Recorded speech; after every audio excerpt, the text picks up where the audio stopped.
ఇప్పుడు మన ఇప్పుడు ఈయనది కేటీ రామారావు మీటింగ్ 5 కోట్లు నేను లెక్క చెప్పిన, 400 అడ్డాకుళ్ళు, 1000 రూపాయలు స్టూడెంట్స్.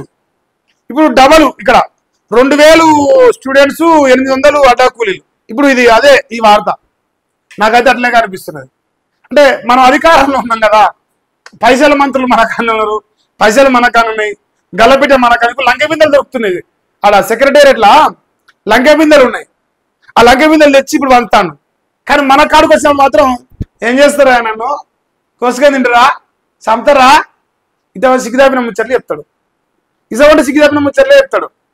ఇప్పుడు చూడు నాయన ఏం చెప్తాడు, ఇగో 10 ఏళ్ళు దోసుకున్న దొంగలు మళ్ళీ వస్తున్నారు. అయితే 10 ఏళ్ళు దోసుకున్న దొంగలు బీఆర్ఎస్ పార్టీ వాళ్ళు అనుకుందాం, జరసేపు అనుకుందాం. సరే, బీఆర్ఎస్ పార్టీ వాళ్ళు 10 సంవత్సరాలు దోసుకున్నారు.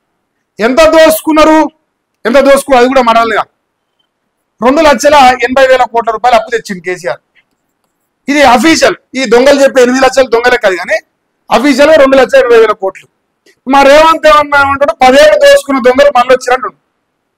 ఇప్పుడు రేవంత్ అన్న వచ్చి 23 నెలలు అవుతుంది, కాంగ్రెస్ సర్కార్ వచ్చి నాకు తెలిసి 23 నెలలు అయ్యాయి.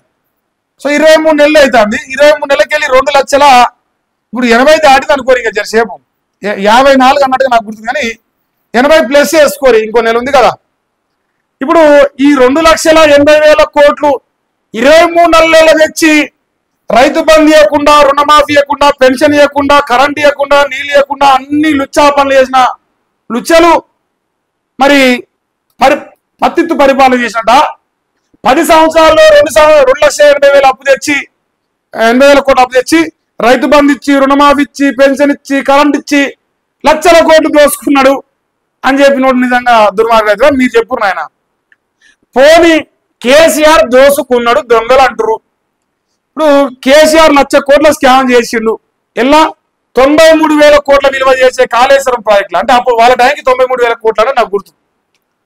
అంటే 93,000 కోట్లలో ఇంకా ప్లస్ 7,000 కలిపి 1,00,000 కోట్ల స్కామ్ చేసింది దాన్ని. కానీ కేసీఆర్ బొచ్చు కూడా వీకలేకపోయింది, ఇంకా నాకు మంచిగా వస్తుంది. ఇంకో ఎంటిక కూడా వీకలేకపోయారు 23 నెలలకి వెళ్ళి, అనా పైసా గుంజలేకపోయారు పామోళ్ళకి వెళ్ళి. కానీ పీకుడు మోగోలు మాత్రం డైలాగ్ చెప్పారు, జనాలు చుతగానం చేసి ముఖ్యమంత్రి అయ్యారు, మళ్ళా అదే చుత ముచ్చట్లు చెప్తారు. నేనేమంటా అన్నా, కేసీఆర్ అనే వ్యక్తి 2,80,000 కోట్లు చేసి 10 ఏళ్ళు దోషించే ఈ సన్నాసి కేసీఆర్ దోసుక తిన్నామని చెప్పిన దానికంటే డబలు 2 నెలల్లో దోసుక తింటాను. ఈయన సంసారం అయింది. ఇప్పుడు ఇది ఎట్లా నాకు అర్థం కావట్లేదు. అంటే ఇప్పుడు ఊర్లలో పిల్లిని ఏమంటారా, ఎలుకని పిల్లి తింటది, పిల్లిని కుక్క తింటది. ఇప్పుడు రేవంత్ అన్న కుక్కని పులి తింటది, ఈ పులి మాట్లాడుతుంది. ఇప్పుడు అందరిని మింగొచ్చిన పులి అట, నీ సంసారం అమ్మ, నా అంత పద్ధతి లేదు, నేను శాఖాహారిని మాంసాహారిని కాదు, నేను ఎవ్వరిని తినలేదు, నేను ఎవరిని మింగలేదు, అసలు జనాలు సంతోషంగా ఉన్నారు, నా ఇందిరమ్మ రాజ్యం ఎగురు పెడుతుంది అని అంటురట. జర ముయిన ఆయన నువ్వు నోరు తెస్తే ఇక బురద కంపులు వచ్చే వాసన వస్తుంది నీ నోట్ల.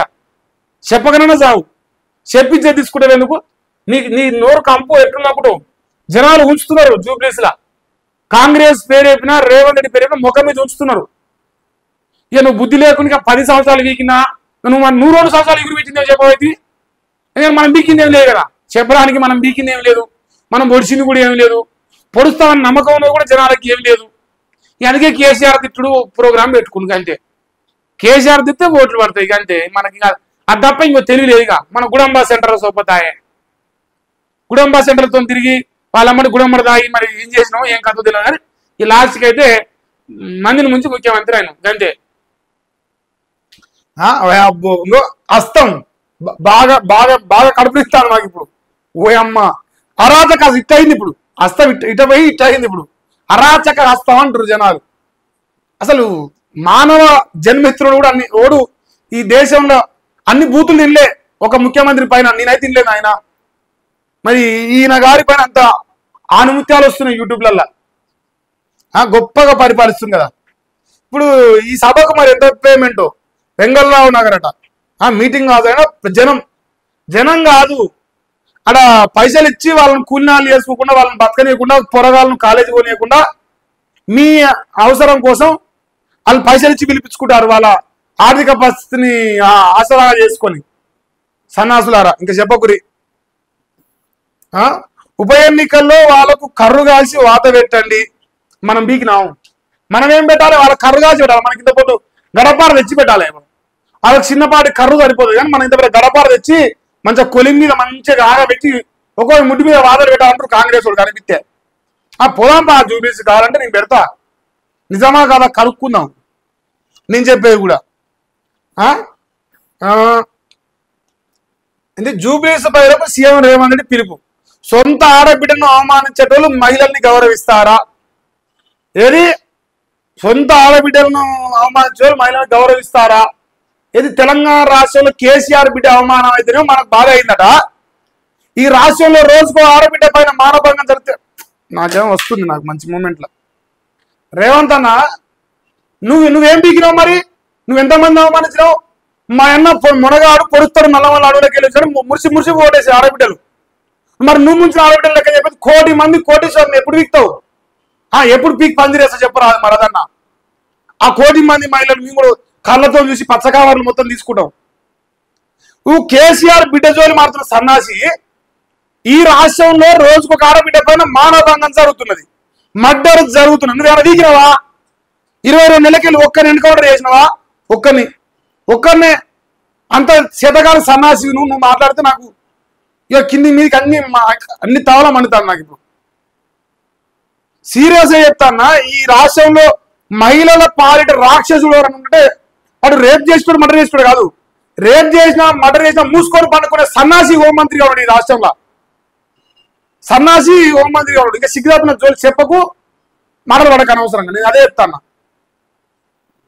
నువ్వేమో పొడిచి కట్టలు కట్టినట్టు 6 జోలీలు పెడతాను. ఆటో వాళ్ళు బిల్లా రంగాలు చెచ్చగొడుతున్నారు. మనం ఏం పొడిచినాం? మనం పంగనాలు పెట్టిన జోలు చెప్పావా? ఇగో పిర్రి బస్సు అయిపోగానే సంవత్సరానికి 12,000 పీకిచ్చినావా? 2 ఏళ్ళు కావచ్చు, 24,000 పీకి బస్తాలకు. బిల్లా రంగాలు మనం ఎందుకు గుమ్ము మేసిరా? అయ్యో 65 మంది అలీబాబా దొంగ అమ్ముటాకు మనం గుమ్ము మేసిరి. ఆ దొంగలు దోసుకుని అంటే డబల్ దోసుకు తింటాను. మేము మూట ముళ్ళ గట్టిగా అవుతాము రోజు రోజుకు. రేవంత్ అన్న విమర్శలు కాదు, ఇక్కడ ఎక్కడైనా సరే ఇంకో నేను ఈ పథకం ఇచ్చినా, ఈ అభివృద్ధి చేసినా, ఇంత డెవలప్మెంట్ చేసినా నాకు ఓటేరి అని అన్నాడా? ఏమన్నా అంటే ఏం బీకింది లేదు కదా. ఫస్ట్ ఏం బీకింది లేదు కదా.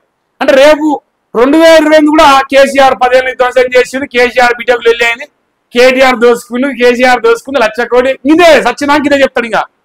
ఇక పోయి మళ్ళా ఒక ఆయన ఇప్పుడు ఎర్రవెల్లి వాడినట్టు ఈయన మరి కొండరెడ్డిపల్లి వాడిన ఇదే చోటు చెప్తాడు.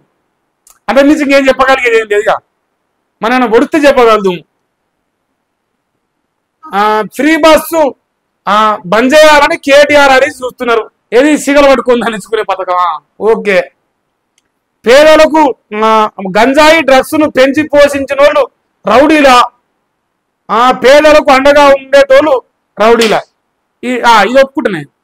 అయితే వాళ్ళు 5 నెంబర్ రౌడీలు, నువ్వు 10 నెంబర్ రౌడీ. సగం పంచుకో, నువ్వు డబల్. వాళ్ళు సింగిల్ అయితే నువ్వు డబల్. ఇప్పుడు ఈ రాష్ట్రంలో రేవంత్ రెడ్డి గంజాయి తగ్గిందని అన్న చూపి నాకు, లేదు డ్రగ్స్ తగ్గిన చూపి. వాళ్ళు ఆకు రౌడీలు అయితే నువ్వు వీధి రౌడీవి. అంతే, దొందే.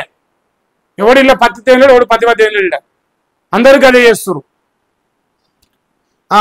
హైదరాబాద్ అభివృద్ధిని కిషన్ రెడ్డి అడ్డుకున్నాడు. ఇప్పుడు ఇది బీజేపీకా? ఏం అభివృద్ధి? ఫ్లైఓవర్లు వేసి, రోడ్లు వేసి, ఇల్లు కట్టి, హైడ్రా తెచ్చి, మరి రేపు జూబ్లీస్ లా 1,00,000 ఓట్ల మేడతో గెలిపిస్తారు రేపు కాంగ్రెస్ ని. ఎందుకంటే అభివృద్ధిని అడ్డుకుంటారు కదా బీజేపీ వాళ్ళు. మనం అభివృద్ధి చేసినాం కదా. పోదామా మా రాజగోపాల్ రెడ్డి కాడ మైకి పెడదామా? పెట్టమంటే పెడతా. అభివృద్ధి ఏం చేసినావు అడుగుదాం. అభివృద్ధి జోలి మాట్లాడుతున్నాను. బీఆర్ఎస్ తో కుమ్మక్కై మెట్రో మూసీ ప్రాజెక్టులను ఆపుతుండని ఫైర్. జూబ్లీస్ లో సీఎం రోడ్ షోలు, కార్నర్ మీటింగ్స్. ఇప్పుడు ఇక్కడ ఏం మనం కూడా వీకింది ఏలేదు కానీ ఇప్పుడు బీఆర్ఎస్ తో కుమ్మక్కై మెట్రో అని చెప్పేసి అదే రకంగా మూసీ ప్రాజెక్ట్ అడ్డుకుంటారు. 1,50,000 కోట్ల 1,50,000 కోట్ల ప్రాజెక్ట్ ఆపుతురా? సరే, నేనేమంటానే రేవంత్ అన్న మంచోనిదే. అజారుద్దీన్ మంత్రి పదవి వస్తే బీజేపీ ఎందుకు వేయండి ఎన్నికల సంఘానికి? పోవాల్సిన బీఆర్ఎస్ వాడు కదా. ఎవరితో కుమ్మక్కయ్యారని జనం అనుకుంటారు.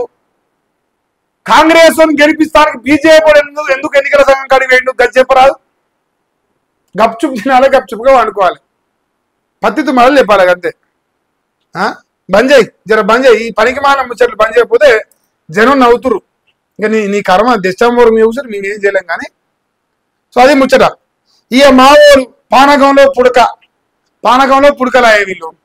ఇక ఉన్నది లేదు, పీకింది లేదు. కాంగ్రెస్ జనం నమ్మట్లేరు, మిమ్మల్ని నమ్ముతుర్రు. వద్దంటే మీకే ఓటేస్తామంటారు జూబ్లీస్ లా. ఆ జూబ్లీస్ లో బీఆర్ఎస్ ప్రభావం లేదు. ఆహా, మన వెనకంగా 1,00,000 మంది, వీళ్ళ వెనకంగా ఓడలేరు. వీళ్ళ వెనకంగా ఓడలేరా అలా చూపిస్తున్నా. ఇంకో ఈ అంతా మనుషులు కాదు, ఎందుకంటే వీళ్ళు మనుషుల కిందకి రారు. వీళ్ళు మనుషులు కాదు, ఇప్పుడు ఇంకో వీళ్ళు మనుషులు కాదు. ఇంకో ఈయన వెనకాల ఇప్పుడు 1,00,000 మంది ప్రభావం లేదు అసలు. బీఆర్ఎస్ కానీ కాంగ్రెస్ కానీ మొత్తం బీజేపీ అంటారు జూబ్లీస్ లా. ఏం కిషన్ అన్న, 8 మంది ఎంపీలు 8 మంది ఎమ్మెల్యేలు చుట్టూ అసలు ఫస్ట్ మిగతా కార్యకర్తలంతా పక్కన పెడదాం. మన పార్టీలోకి గెలిచిన 16 మందిని వెనక ముంచే చూపి, ఇక అప్పుడు జనం ప్రభావం ఉందా లేదా తర్వాత మాడతా నేను. ఈసారి బీజేపీకి అవకాశం ఏమని భావిస్తున్నారు. ఏం పని చేసినామని అడుగుదాం ప్రజల్ని.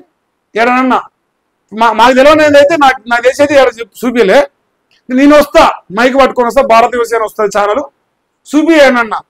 ఈ రాష్ట్రంలో బీజేపీ ఇంకో రైతు బంధు రాకపోతే ప్రశ్నించింది, రుణమాఫీ రాకపోతే ప్రశ్నిస్తుంది, నిరుద్యోగులకు ఉద్యోగాలు రాలేని ప్రశ్నిస్తుంది, ప్రజల్లో ఉంటుంది, ప్రజా సమస్యలు చూస్తుంది, ప్రజల కోసం ప్రజలతో ఏర్పడ్డ ఎమ్మెల్యేలు ఎంపీలు ఫుల్ పనిచేస్తుర్రు. బీజేపీలను చూపిద్దాంపా. నాకేమో మంచిగా వస్తాయి కిషన్ అన్న. ఒక కాల్ చేస్తే సమస్యలు తీర్చని ముందుంటా అంటే వెరడి. 23 నెలలకే లేడు, ఆడ లోపల పనిచాడు, ఇప్పుడు వచ్చిండు. అరే ఓట్లు వేసినాక నీ డైలాగ్ ఉంటుంది. ఓట్లు వేసినాక నువ్వు ఎప్పుడు ఫోన్ చేసి ఎత్తాడు. ఓట్లు అయిపోయిన తర్వాత tata bye by good bye Gaya Sairam, ఇంకంతే. అప్పటిదాకానే ఉంటాయి. ఎర్రగడ్డలో ఇంటింటి ప్రచారం చేసిన కేంద్ర మంత్రి, అది ఏం ప్రచారం ఏం నష్టం కానీ అది. ఇప్పుడు ఈయన మంత్రి పదవి రాకుండా నాపిండా, నేను చెప్పిన అది ఆపలేరు నాయన మీ వల్ల కాదని. ఎంత డంబాచారం. హీట్ ఎక్కిన జూబ్లీస్ ప్రచారం అంట. జూబ్లీస్ ఉప ఎన్నిక ప్రచారం హీట్ ఎక్కింది. విజయమే లక్ష్యంగా 3 ప్రధాన పార్టీలు బరిగీసి కొట్లాడుతున్నాయి. కాంగ్రెస్ నుంచి ఇన్నాళ్ళు మంత్రుల వరకే ప్రచారం పాల్గొనగా శుక్రవారం స్వయంగా మందిని ముంచిన ముఖ్యమంత్రి రంగంలోకి దిగిండు. ఎంగళరావు నగర్ లో మందిని ముంచడానికి సోమాజిగూడ డివిజన్ లో రోడ్ షోలు వెచ్చిండు, కారారు వీడియోలతో ఓరెత్తించిండు. జూబ్లీస్ గడ్డపై మందిని ముంచిన జెండా ఎగరవేస్తామని ధీమా వ్యక్తం చేసిండు.